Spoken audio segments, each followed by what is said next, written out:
Selamat datang kembali di mata kuliah TF3001 Pengembangan Berkelanjutan. Ini sudah masuk pada modul 8 yang akan membahas mengenai Goal 9, yaitu inovasi, industri, dan infrastruktur. Jadi Goal 9 untuk Sustainable Development Goal, yaitu inovasi, industri, dan infrastruktur. Jadi di sini misi utamanya dari Goal 9 ini adalah membangun infrastruktur yang tangguh, meningkatkan industri yang inklusif dan berkelanjutan, serta mendorong terjadinya inovasi. Jadi di sini adalah itu tadi ya, inovasi, industri, dan infrastruktur itu saling berkaitan. Jadi di mana infrastruktur itu sendiri adalah fasilitas-fasilitas ya yang berguna untuk mendukung berjalannya suatu kehidupan bermasyarakat. Nah, infrastruktur itu dia dapat mencakup banyak. Bisa jadi itu infrastrukturnya itu seperti yang untuk transportasi, seperti itu ya, jalan raya, jembatan, ataupun mungkin yang sifatnya fungsional seperti pembangkit listrik, seperti itu, dan juga rumah sakit, ataupun pabrik, dan lain-lain.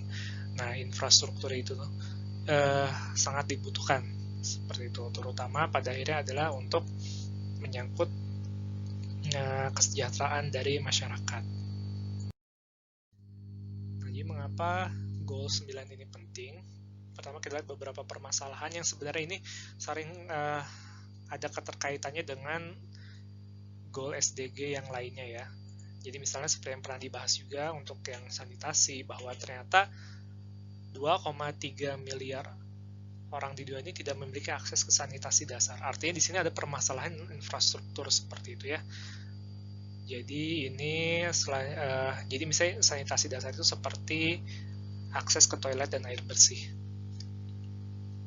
Jadi untuk berdasarkan data UNICEF sendiri, sebenarnya di Indonesia terdapat 25 juta orang yang tidak memiliki akses ke sanitasi dasar. Selanjutnya adalah ini mengenai akses terhadap tenaga listrik. Jadi 2,6 miliar orang di dunia tidak memiliki akses ke tenaga listrik yang konstan. Seperti itu. Nah, untuk di Indonesia sendiri mungkin ini lebih ke karena tingkat elektrifikasinya cukup tinggi di Indonesia. Jadi ini lebih ke daerah-daerah yang mungkin itu ya 3T istilahnya, terdepan, terluar, dan tertinggal. Selanjutnya, ini karena kita berada di era globalisasi seperti itu, dan ini menjadi sangat penting. Jadi bahwa ternyata 4 miliar orang itu masih belum memiliki akses internet, dan 90% diantaranya berada di negara berkembang. Nah, ini jadi beberapa contoh permasalahan ya, yaitu pentingnya pembangunan infrastruktur itu sendiri untuk meningkatkan kesejahteraan manusia. Selanjutnya saya akan membahas mengenai peran industri, inovasi, dan infrastruktur. Seperti itu. Jadi di sini tidak dapat dipungkiri bahwa pembangunan infrastruktur yang baik itu akan mendorong munculnya berbagai macam industri. Jadi dari infrastruktur yang baik, artinya ada infrastruktur dulu nih. Jadi infrastrukturnya ada, misalnya ada jalan, ada jalan yang diaspal, sehingga nanti di sana akan mendorong terbentuknya industri-industri, mungkin dari yang kecil dulu, lalu menengah, lalu industri besar. Nah, lalu industri-industri ini kemudian tentunya yang akan nanti menggerakkan roda perekonomian, seperti itu. Jadi di sini nanti roda perekonomian berjalan, ekonominya akan tumbuh, sehingga nanti masyarakat di sekitar pun akan mengalami peningkatan kesejahteraan, seperti itu. Jadi ini untuk di Indonesia sendiri, pembangunan infrastruktur di era Jokowi pada tahun 2015 sampai 2019 itu terlihat seperti yang ada di sini ya. Jadi banyak sekali infrastruktur, terutama ini transport yang berhubungan dengan transportasi ya. Jadi di sini ada pembuatan jalan baru, kemudian ada pembangunan bandara baru, ada 15 bandara baru, kemudian ada pembangunan pelabuhan baru, lalu pembangunan jalur kereta api, dan juga ada pembangunan pelabuhan dan kemudian ada pembangunan BRT atau angkutan massal. Seperti itu. Jadi di sini pentingnya infrastruktur itu ya. Jadi dengan adanya pembangunan infrastruktur ini tentunya dia akan itu tadi. Jadi pertama bisa mendukung mobilitas dari masyarakat itu sendiri ya. Jadi dia mendukung mobilitas sehingga nanti terjadi misalnya ada perdagangan atau yang pokoknya mendukung aktivitas perekonomian seperti itu. Jadi misalnya pengiriman barang, misalnya antar pulau dan lain-lain. Atau misalnya dalam pulau itu sendiri ya dengan menggunakan jalur kereta, jalur darat seperti kereta atau mobil dan jalur udara seperti itu. Ataupun jalur laut. Selanjutnya saya akan membahas mengenai tantangan untuk industri inovasi dan infrastruktur ini ya. Jadi sebenarnya tantangan kedepannya itu akan berhubungan dengan global connectivity. Jadi semakin kedepannya itu dunia itu akan semakin terhubung seperti itu ya. Nah jadi ini untuk melihat bagaimana perkembangannya sebenarnya ini juga tidak lepas dari perkembangan industri tentunya ya. Jadi di sini saya akan membahas mengenai sekilas saja tentang revolusi industri atau revolusi-revolusi yang penting itu yang berada pada era modern seperti itu.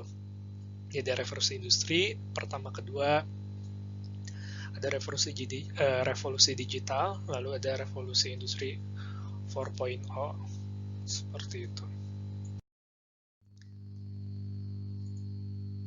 Oke, jadi sebenarnya revolusi industri itu yang pertama terjadi pada tahun 1790 ya, jadi akhir abad ke-18 lalu sampai pertengahan abad ke-19 seperti itu. Jadi di sini 1790 sampai 1840. Nah, lalu itu dilanjutkan dengan revolusi industri yang kedua. Itu pada tahun 1870 sampai 1914 sebelum Perang Dunia Pertama. Jadi sebenarnya pada revolusi ini dia terjadi penemuan-penemuan signifikan ya, penemuan teknologi. Terutama itu seperti mesin uap, lalu mesin perkakas yang dia otomatis ya, jadi kerjanya sehingga bisa menghasilkan produk massal seperti itu. Dan juga ada kereta api ya, karena tadi ada mesin uap itu, jadi ada kereta api, kemudian sehingga adanya juga distribusi tenaga listrik, jadi menggunakan grid seperti itu. Nah, jadi ini adalah revolusi yang terjadi dan di sini benar-benar mendukung pertumbuhan ekonomi yang sangat pesat seperti terutama ini di era itu untuk negara-negara kolonial ya seperti Eropa dan Amerika. Nah selanjutnya revolusi yang mengikuti revolusi pertama kedua ada revolusi ketiga atau yang dikenal dengan revolusi digital. Dia dimulai pada pertengahan abad ke-20 ya, 1947 sampai sekarang pun sebenarnya masih berkembang terus. Nah, jadi untuk revolusi digital itu ada sebenarnya itu pertama kali ditemukannya komputer ya. Seperti itu. Jadi sebenarnya ditandai dengan ditemukannya kalau dari segi teknologi itu adalah ditemukannya material transistor. Seperti itu. Nah, jadi material transistor ini berujung ke berkembangnya sistem logika dan digital, jadi sistem biner ya 0-1 itu, dan sehingga melahirkan komputer. Lalu kesininya itu dia menghasilkan jaringan internet ya. Jadi kalau tidak salah World Wide Web itu 1989, tahun 1989 sudah dikomersialkan jika tidak salah, dan sampai sekarang seperti itu. Dan itu sangat ini revolusioner sekali ya. Jadi penemuan komputer, pokoknya digitalisasi industri dan juga penemuan internet itu. Nah tentunya setelah revolusi digital itu ada juga yang dikenal ya, mungkin sekarang kalian sering dengar revolusi industri 4.0 seperti itu. Jadi sebenarnya revolusi industri 4.0 itu dia memiliki 4 prinsip desain seperti itu. Jadi yang pertama adalah interkoneksi. Jadi bagaimana kemampuan untuk mesin atau peralatan, sensor, dan manusia untuk dapat saling terkoneksi dan komunikasi satu sama lain menggunakan internet. Jadi sebutnya Internet of Things. Seperti itu. Lalu ada juga information transparency. Jadi memberikan teknologinya itu memberikan data yang transparan, yang komprehensif seperti itu, sehingga nanti akan digunakan untuk membuat keputusan yang tepat. Berarti tentunya di sini adalah utamanya adalah bagaimana cara untuk mendapatkan jumlah data dan informasi sebanyak-banyaknya. Lalu selanjutnya technical assistance, jadi di mana teknologi itu memberikan suatu fasilitas atau suatu sistem untuk membantu manusia dalam membuat keputusan atau menyelesaikan suatu persoalan. Lalu decentralized decision, jadi di sini kemampuan untuk sistem yang dibuat itu untuk membuat keputusan sendiri ya, jadi untuk dapat melakukan suatu pekerjaan itu secara otonom. Jadi tadi itu, jadi keputusan itu decentralized, terbagi jadi lokal ya, tidak harus dikumpulkan ke pusat terlebih dahulu. Jadi itu sebenarnya tantangan kedepannya dari segi inovasi, industri, inovasi, dan infrastruktur. Jadi semuanya sebenarnya tantangan-tantangan revolusi ini semuanya melibatkan itu tadi ya. Jadi tentu saja melibatkan industri, melibatkan infrastruktur, dan juga melibatkan inovasi. Selanjutnya saya akan membahas mengenai target-target untuk goal 9 itu. Jadi target pertama adalah develop sustainable, resilient, and inclusive infrastructures. Jadi tujuan pertamanya adalah mengembangkan infrastruktur yang berkualitas, handal, berkelanjutan, dan tangguh. Jadi adapun infrastruktur yang dimaksud adalah melingkupi infrastruktur yang regional gitu, ataupun mungkin infrastruktur lintas batas seperti ini dengan negara lain. Jadi tujuannya tentunya adalah untuk mendorong pertumbuhan ekonomi yang akan pada akhirnya meningkatkan kesejahteraan manusia. Dan tentunya seperti tema besar dari SDG ini ya, jadi fokus dari pengembangan ini adalah pada akses yang terjangkau dan merata bagi semua. Lalu target yang kedua adalah to promote inclusive and sustainable industrialization. Jadi di sini adalah untuk mempromosikan industrialisasi yang inklusif dan berkelanjutan. Jadi sebenarnya pada tahun 2030 itu diharapkan terjadinya peningkatan proporsi nilai dan penyerapan tenaga kerja dalam industri gitu terhadap gross domestic product dari negara tersebut. Jadi ya tentunya ini harus sejalan dengan agenda nasional. Nah, jadi untuk negara yang kurang berkembang, targetnya itu dibuat 2 kali lipat dari kondisi saat ini. Tapi jangan lupa di sini juga temanya ada inklusif ya, dan sustainable. Jadi di sini kalau bisa industrinya itu memperhatikan aspek keberlanjutannya dan juga aspek inklusifnya. Seperti itu. Jadi industri itu dapat menyerap tenaga kerja yang lebih inklusif. Jadi tidak hanya mungkin untuk beberapa yang menyandang disabilitas pun dapat diserap menjadi tenaga kerja. Selanjutnya target ketiga adalah to increase access to financial services and markets. Jadi di sini mendorong pertumbuhan industri dan perusahaan yang berskala kecil seperti itu. Jadi kecil dan sehingga ini tentunya akan mendukung perekonomian secara garis besar ya secara umum. Nah, ini dapat dilakukan dengan memberikan akses terhadap jasa keuangan seperti menyediakan program kredit terjangkau. Nah, tentunya perlu juga dilakukan integrasi industri dan perusahaan skala kecil ke dalam rantai nilai dan pasar, artinya integrasinya harus baik seperti itu. Lalu untuk target keempat adalah to upgrade all industries and infrastructures for sustainability.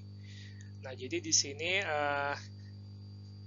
tujuan dari target keempat ini adalah upaya untuk meningkatkan kondisi infrastruktur yang sudah ada dan retrofit industri agar menjadi berkelanjutan. Jadi di sini adalah mengupgrade dan mengubah industri yang telah ada agar bisa menjadi sustainable, agar dapat berkelanjutan sifatnya. Jadi di sini tidak fokusnya untuk membuat industri baru yang berkelanjutan, tapi industri yang telah ada dibuat bagaimana dia dapat menjadi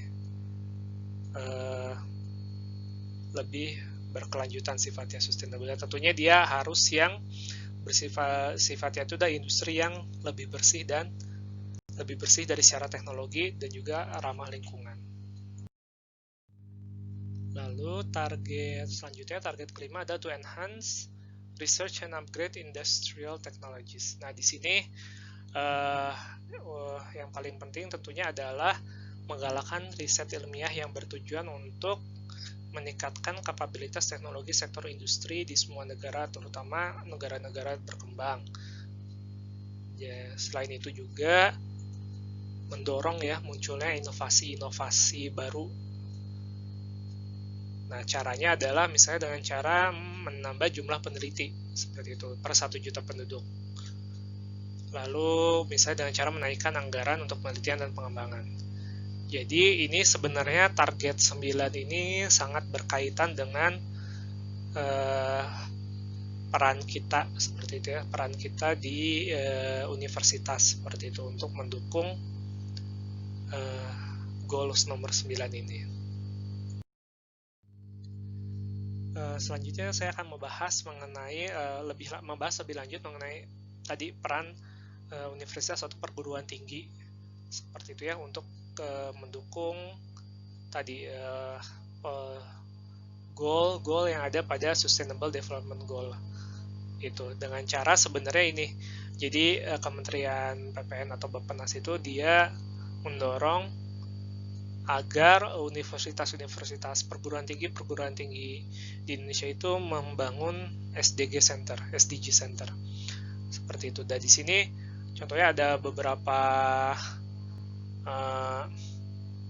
universitas yang saat ini telah membuka SDG Center di universitasnya, di perguruan tinggi tersebut. Jadi ya, ini mungkin tidak semuanya ya yang saya masukkan di sini, tapi saat ini yang setidaknya perguruan tinggi inilah yang telah membangun SDG Center. Dan tentunya termasuk ke ITB ya, jadi Institut Teknologi Bandung itu juga sudah memiliki SDG Center.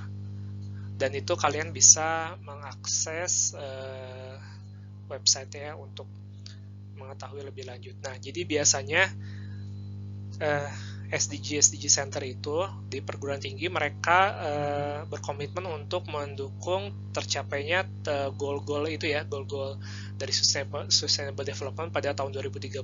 Nah, ini biasanya tiap-tiap universitas memiliki istilahnya fokus dari goal mana saja yang akan didukung. Jadi misalnya ITB dengan universitas lain, misalnya IPB dan UI mungkin berbeda beberapa fokusnya. Jadi tadi ya seperti yang dipelajari di awal bahwa SDG itu kan ada 17 goal ya. Nah, tapi tidak semuanya akan jadi fokus untuk setiap perguruan tinggi. Jadi untuk setiap perguruan tinggi dia mengambil beberapa saja.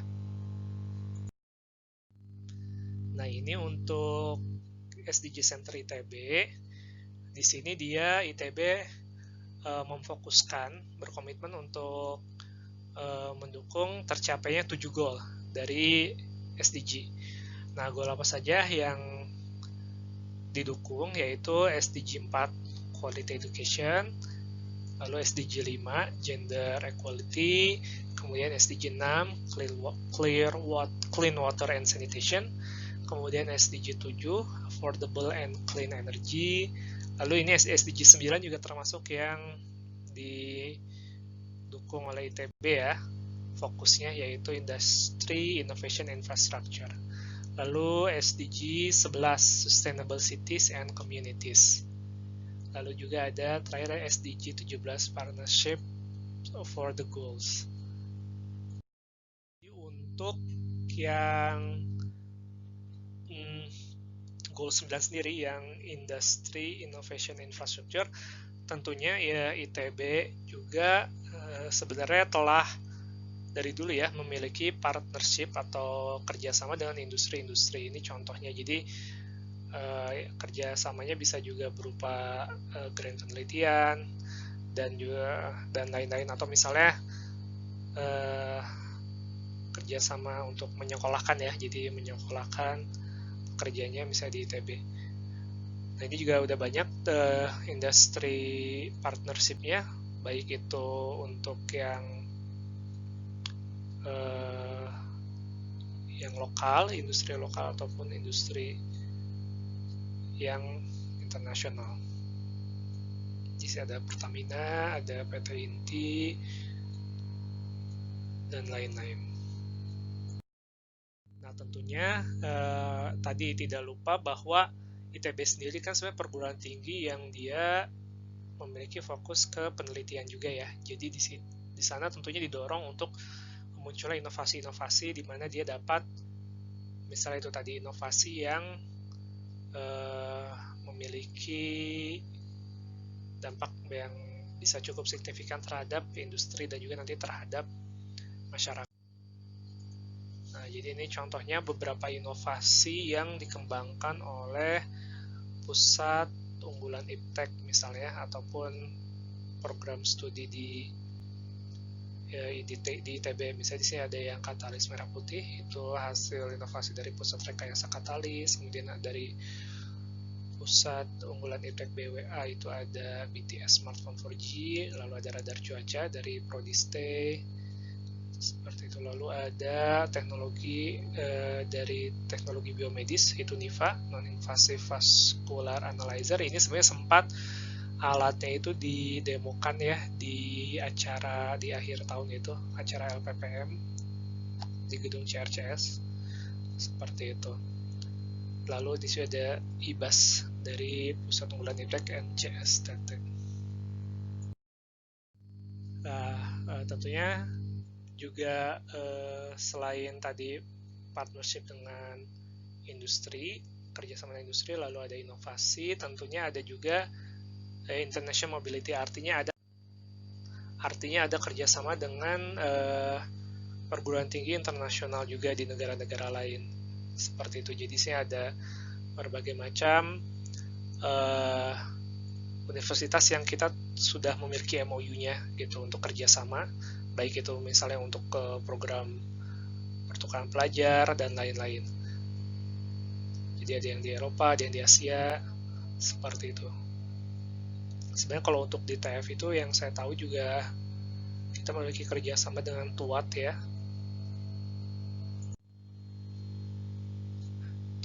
Tokyo University of Agriculture and Technology. Jadi suka ada mahasiswa-mahasiswa kita di TF yang mengambil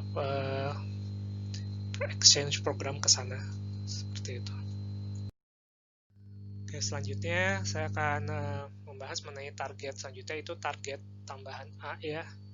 Di sini ada to facilitate sustainable infrastructure development for developing countries. Jadi sebenarnya di sini targetnya adalah lebih ke membantu. Jadi negara-negara yang berkembang, negara-negara maju itu memberikan fasilitas pembangunan infrastruktur yang berkelanjutan serta tangguh di negara berkembang. Gitu. Jadi istilahnya ada transfer teknologi dan juga ada dukungan finansial untuk mewujudkan hal tersebut. Ini terutama misalnya kalau kita berbicara secara global itu adalah untuk negara-negara Afrika ya, dan juga negara yang kepulauan kecil misalnya di Pasifik. Selanjutnya adalah target tambahan B, yaitu to support domestic technology development and industrial diversification. Nah, jadi di sini adalah untuk mendukung pengembangan teknologi domestik serta riset dan inovasi di negara-negara berkembang. Jadi tujuannya adalah untuk memastikan pembentukan kebijakan yang kondusif seperti itu. Jadi membuka regulasi yang kondusif untuk mendukung terjadinya diversifikasi industri. Jadi industri istilahnya dikembangkan ya, tidak hanya di satu, misalnya tidak hanya di satu area, di satu bidang, tapi diversifikasi berkembang ke beberapa area lain, sehingga tujuannya tentunya adalah untuk meningkatkan nilai dari komoditas lokal. Selanjutnya adalah target tambahan C, itu adalah Universal Access to Information and Communication Technology. Nah, ini tadi itu ya, seperti kita bahas tentang revolusi. Jadi setelah revolusi digital, itu bisa dibilang akses internet itu sudah menjadi salah satu kebutuhan, sudah bukan secondary lagi ya, kadang sudah menjadi kebutuhan utama gitu. Jadi ini adalah aksesnya, tentunya adalah tujuannya memberikan akses internet yang merata dan terjangkau ke seluruh manusia di bumi ini. Dan ini tentunya terasa ya, ketika terutama misalnya ketika pada kondisi pandemi, di mana bahkan kuliah atau kerja pun istilahnya from home seperti itu ya. Dan tentunya terbayang jika akses internetnya itu tidak mendukung, itu tentunya akan menjadi suatu kesulitan tersendiri seperti itu. Jadi akses internet yang merata dan terjangkau itu adalah dimasukkan ke dalam target, karena itu adalah sesuatu yang penting. Tentunya Bappenas sendiri dia sudah membuat roadmap atau peta jalan nasional untuk SDG di Indonesia gitu ya, targetnya di 2030 nanti. Jadi ini target yang roadmap pertama dari pemerintah Indonesia itu adalah untuk meningkatkan proporsi nilai sektor non migas terhadap GDP Indonesia seperti itu. Jadi di sini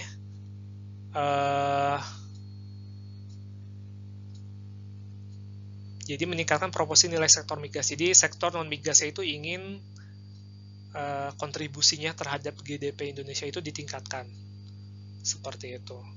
Nah, ini tapi sebenarnya dapat dilihat ya, jadi proporsi nilainya itu sendiri sebenarnya turun dari tahun 2015 untuk sektor non migasnya ya, dari 18,2% kontribusinya ke 17,63% di tahun 2018.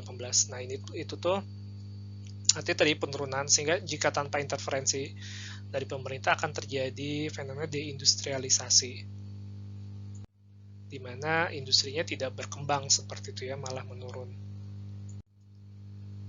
Tentunya ini dengan skenario intervensi dari pemerintah seperti yang lihat pada grafiknya, itu diharapkan terjadi peningkatan. Nah, jadi peningkatannya itu misalnya dengan atau strategi yang dibutuhkan untuk mencapai hal tersebut itu ada dengan pengembangan industri. Di antaranya adalah mengembangkan industri hijau serta mendukung industri 4.0 seperti itu, dan juga mendukung industri ekonomi kreatif dan digital. Lalu untuk selanjutnya pengembangan subsektor, jadi meningkatkan ekspor dari subsektor seperti teknologi, sumber daya alam, dan padat karya. Selanjutnya, berdasarkan roadmap dari pemerintah Indonesia itu, target yang kita miliki adalah meningkatkan penyerapan tenaga kerja pada industri non-migas. Jadi tadi itu ingin ditingkatkan kontribusi industri non-migasnya ya. Contohnya manufaktur. Nah, sekarang adalah meningkatkan penyerapan tenaga kerja pada industri non-migas tersebut. Jadi di sini sebenarnya kalau dari grafik ya, itu kalau dari skenario business as usual itu perkembangan penyerapan tenaga kerja untuk industri non migas itu pada tahun 2030 itu 15,07 diprediksi. Sedangkan jika ada intervensi dari pemerintah itu dapat dinaikkan menjadi 17,98. Nah, jadi permasalahannya itu mungkin karena tenaga kerja mayoritas tuh bekerja di sektor agrikultur di Indonesia itu. Jadi non migasnya itu agrikultur, di mana sebenarnya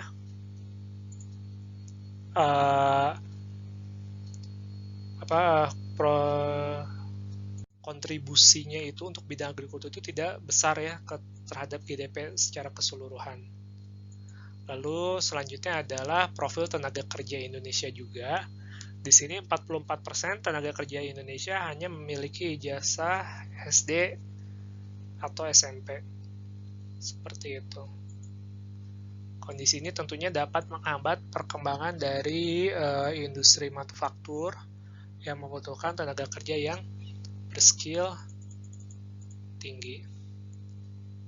Nah itu, jadi kita tentunya membutuhkan bagaimana nih caranya, artinya memperbaiki sistem pendidikannya juga ya, sehingga nanti industri manufaktur itu dia dapat menyerap tenaga kerja yang memang dibutuhkan, yaitu yang high skilled worker itu. Nah tentunya salah satunya adalah dengan cara meningkatkan mutu dari pendidikan vokasi atau SMK misalnya ya, jadi yang kejuruan.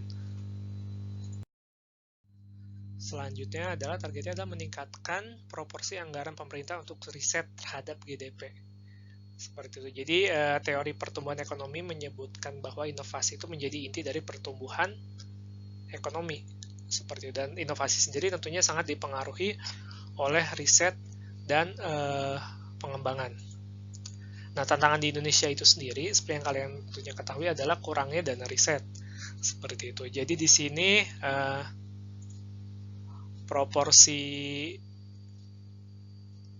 kalau dilihat di grafik ya, jadi proporsi dana riset yang istilahnya dialokasikan oleh negara kita itu hanya 0,2% dari GDP. Seperti itu. Sedangkan kalau misalnya ada interferensi gitu, bagaimana caranya itu ditargetkan pada 2030 itu ditingkatkan alokasi dana untuk riset itu menjadi 0,63. Itu memang masih kecil, tapi kalau dilihat itu adalah 3 kali lipatnya ya dari sekarang, seperti itu. Dan tentu itu akan dapat memberikan dampak yang cukup signifikan. Nah ini juga dapat terlihat juga sebenarnya, karena nanti kalau misalnya ini ada istilah paralel ya, jadi pemerintah meningkatkan alokasi dana untuk riset seperti itu. Lalu tentunya perguruan tinggi pun harus menyerap tenaga doktor yang banyak gitu untuk menjadi researcher, jadi untuk yang melakukan penelitian tersebut. Nah di sini terdapat rasio jumlah doktor per 1000 penduduk ya, dan kita bisa lihat misalnya ini Indonesia itu rasionya 0,14 seperti itu. Itu jika dibandingkan dengan Malaysia saja, itu Malaysia 0,51 seperti itu, kita sepertiganya rasio jumlah dokter per 1000 penduduknya. Lalu jika kita bandingkan dengan negara-negara maju yang tentunya perkembangan risetnya jauh di atas kita ya, contohnya Amerika, Jepang dan Jerman itu cukup jauh sekali seperti itu.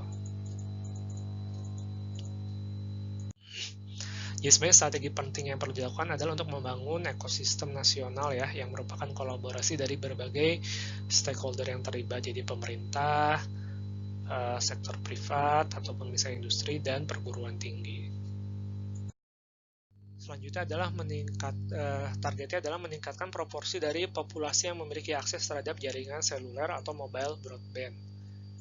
Nah di sini tuh seperti yang terlihat ini sebenarnya sudah cukup baik ya. Jadi ini berbeda dengan akses internet ya. Jadi kalau meningkatkan proporsi populasi mereka akses dengan jaringan seluler itu adalah lebih ke setidaknya memiliki suatu bentuk komunikasi. Artinya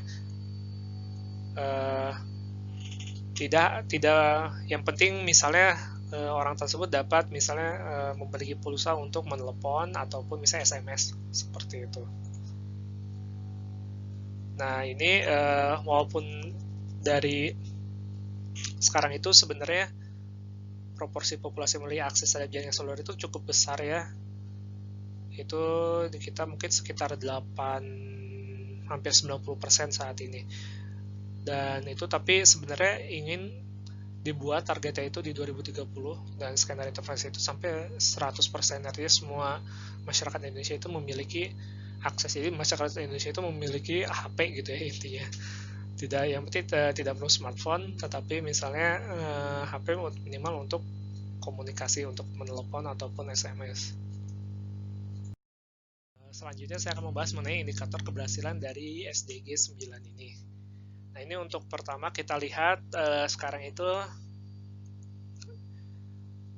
secara keseluruhan itu di dunia ini masih banyak tantangan yang perlu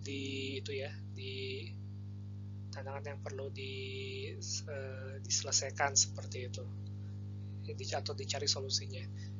Jadi sih masih terlihat warnanya merah dan oranye semua, kecuali Jepang ya. Gitu. Jadi termasuk Indonesia itu masih merah. Kenapa ini bisa terlihat? Karena di Indonesia itu nanti lebih ke di indikator yang terakhirnya sih yang itu agak kurang. Nah untuk indikator yang pertama kita lihat di sini ada populasi yang menggunakan internet. Nah ini sebenarnya di Indonesia itu sendiri itu sudah cukup banyak ya. Jadi berdasarkan data itu sekitar 40% masyarakat Indonesia itu sudah memiliki akses ke internet, atau setidaknya 3 bulan terakhir dari saat survei itu dilakukan ya, itu mengakses internet. Dan itu tuh sudah cukup banyak ya, terutama untuk negara kita yang jumlah penduduknya besar. Jadi 40% dari 270-an, hampir 300 juta orang itu sudah memiliki akses internet. Jadi itu pun kedepannya tentunya akan terus meningkat lagi ya. Jadi di situ bisa dibilang maupun major challenges remain itu, tapi on track gitu. Jadi untuk mencapai target di 2030 nanti. Kalau dilihat dari secara umum memang ini negara di Asia dan Afrika ya tentunya, dan Amerika Selatan yang masih memiliki tantangan yang cukup besar, terutama di Afrika. Nah ini selanjutnya adalah tentang mobile broadband subscription indikatornya, itu tadi itu ya. Jadi berapa sesuai dengan target yang di peta jalan nasional itu, jadi seberapa banyak populasi yang memiliki akses ke data seluler. Nah itu sebenarnya di Indonesia itu sudah terpenuhi karena memang sudah cukup tinggi ya, 90-an, tapi ternyata pemerintah inginnya mendekati 90% dari data yang grafik yang ada dilihat dari estimasinya.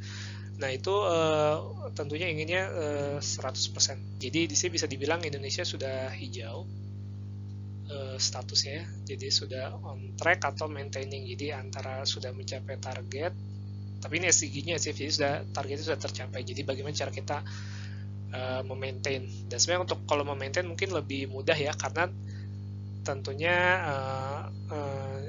jumlah populasi yang mendapatkan akses harusnya akan terus bertambah, jadi akan terus mendekati 100%. Nah itu kalau dibandingkan dengan negara lain yang masih memiliki kendala itu, misalnya Asia Selatan dan Afrika ya. Nah selanjutnya adalah ini untuk Logistic Performance Index, jadi lebih berhubungan dengan tentang infrastruktur tadi yang berhubungan dengan transportasi gitu. Dan itu istilahnya masih ada tantangannya, tetapi sudah lumayan ya, seperti itu. Sudah, tentunya ini negara-negara maju sudah hijau, seperti kalau kalian lihat ya, seperti misalnya Amerika Utara, Eropa, Australia, Jepang, Asia Timur, seperti itu. Nah, indikator selanjutnya itu adalah tentang pendidikan tinggi ya, ranking pendidik universitas seperti itu. Jadi di sini dilihat dari ranking 3 universitas top di negara tersebut. Jadi Indonesia itu lumayan berada di zona kuning, tapi ini tidak ada tren karena kalau jika tidak salah ini data dari 1 tahun saja gitu ya, jadi mungkin tidak terlihat trennya. Nah ini tentunya apa ya, adalah peranan dari universitas itu ya, termasuk ITB, bagaimana caranya untuk meningkatkan ranking dari universitasnya. Sebenarnya itu sangat berhubungan juga dengan yaitu tadi, misalnya akreditasi dan juga output publikasi inovasi yang dihasilkan oleh universitas tersebut. Nah ini selanjutnya adalah masih berhubungan juga, yang berhubungan dengan peran universitas, yaitu Scientific and Technical Journal Articles. Jadi beberapa paper yang dipublish seperti itu kan, jadi ada rasionya per berapa populasi seperti itu. Nah itu tentunya ini untuk selain negara-negara maju ya, yang memang sudah established gitu, yang sudah mapan sistem penelitian, grant, dana hibah, riset dan lain-lainnya, atau kerjasama industrinya, kita sudah istilahnya masih banyak yang bisa diimprove seperti itu ya. Tentunya itu tadi dengan cara meningkatkan jumlah doktor seperti itu ya, yang diserap untuk sebagai tenaga peneliti di kita, sehingga nanti outputnya sendiri, output dari jurnal ilmiah itu akan semakin banyak. Ini untuk indikator keberhasilan yang terakhir. Tentunya ini ada tentang expenditure on research and development, artinya itu tadi alokasi dananya itu ya untuk penelitian dan pengembangan. Nah ini sebenarnya ini yang menjadi mengapa banyak gitu ya, secara umum untuk goal nomor 9 itu masih banyak tantangannya, itu terutama di sini karena tidak semua negara, apalagi bukan negara maju ya, yang dapat mengalokasikan dana penelitiannya besar gitu, proporsinya terhadap GDP atau GDP-nya. Nah itu Indonesia sendiri tadi kan hanya sekitar 0,2% dari anggaran ya, gitu, dari GDP. Nah tentunya dari GDP gitu, dan dari anggaran sendiri tidak terlalu besar seperti itu. Itu adalah sebenarnya kalau ini lebih ke pemerintah sendiri ya, bagaimana nanti pemerintah fokusnya itu sendiri, apakah memang ingin jika ingin mendukung seperti itu, untuk mendukung target ini dapat dicapai, tentunya mau tidak mau harus dinaikkan ya anggaran dana untuk penelitiannya itu sendiri. Tapi memang kita lihat itu tidak sendiri ya, jadi selain negara-negara yang memang unggul dari bidang penelitiannya, yaitu misalnya negara Eropa, negara Asia Timur, Australia, dan Amerika Utara gitu, memang secara umum ya tidak terlalu itu ya di negara-negara lain juga. Jadi memang tantangan yang istilahnya masih tidak merata juga gitu ya. Jadi tentang penelitian dan pengembangan itu sendiri. Oke, jadi tentunya mungkin seperti yang sebelumnya adalah hal yang perlu kita renungkan juga. Jadi bagaimana kira-kira menurut kalian peran keilmuan teknik fisika itu untuk dapat merealisasikan target dari SDG nomor 9 ini, terutama karena memang target SDG nomor 9 itu juga menjadi salah satu fokus SDG di SDG Center ITB ini. Sekian materi untuk modul 8 SDG 9, yaitu industri, inovasi, dan infrastruktur. Terima kasih atas perhatiannya. Sampai jumpa di materi selanjutnya.